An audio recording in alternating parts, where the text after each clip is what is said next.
अच्छा, जो गोपियां कन्हैया के पास दौड़कर चली गईं, उनका भाव क्या है? वो क्या कहती हैं? अरे कन्हैया, तुम तो रोज ही ऐसे बांसुरी बजाया करो।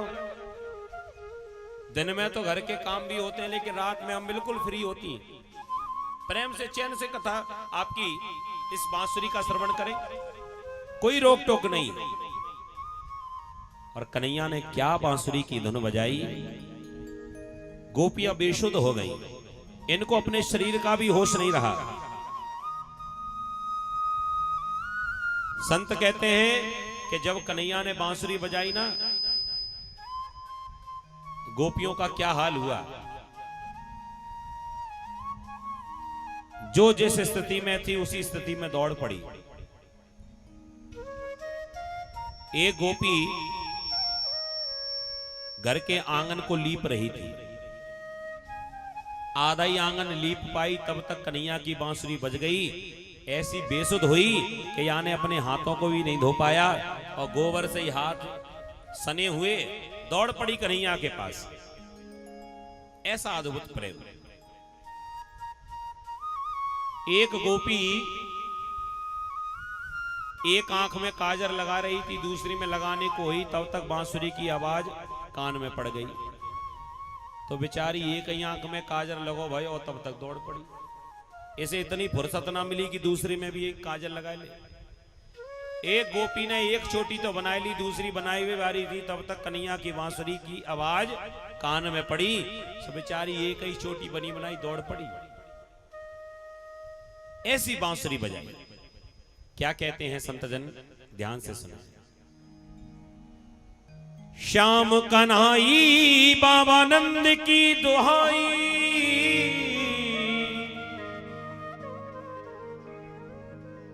नेक बैसी तो बजाओ जैसे बादल बजाई।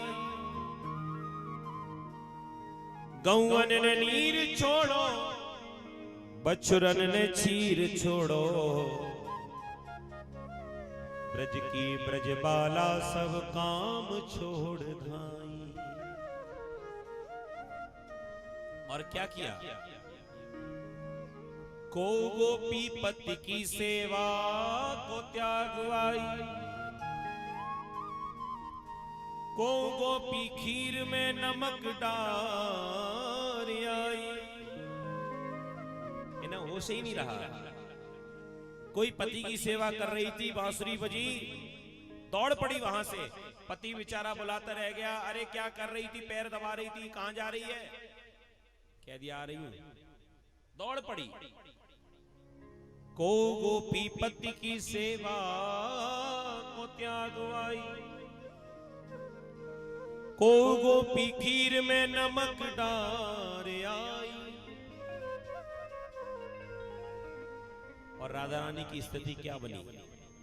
श्री राधा रानी श्रृंगार करत महलन में, कंगना के धोके हाथ नथ पहरवाई। इन्हें होश नहीं रहा।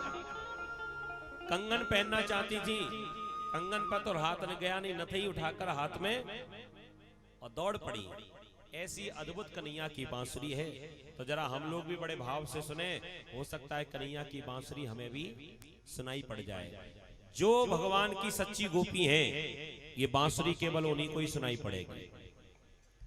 भाई सोचेंगे तो हम लोग क्या करें बैठे बैठे। तब आप लोग भी अपने मन में ये भाव बना लो कि हम भी भगवान की गोपी ही है, क्योंकि इस रास की कथा में केवल स्त्रियों को प्रवेश, केवल गोपियों को प्रवेश है, कोई और नहीं जा सकता। इसलिए अपने भीतर गोपी भाव लेकर आए। आपने कथा में सुना होगा, भोले बाबा को भी भीतर घुसने नहीं दिया गया। जब तक ये भी गोपी नहीं बन गए, तब तक ये भी नहीं जा पाए। तो जब भोले बाबा गोपी बन गए, तो हम लोगों को काय बात की शर्म?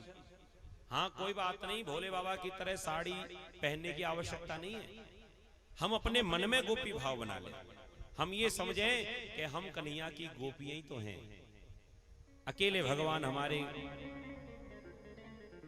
वो हमारे प्राणधन हैं, प्राणपति हैं, बाकी हम सब कन्हैया की गोपी हैं।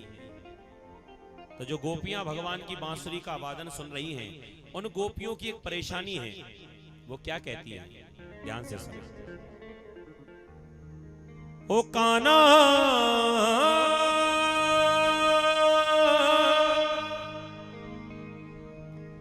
तेरी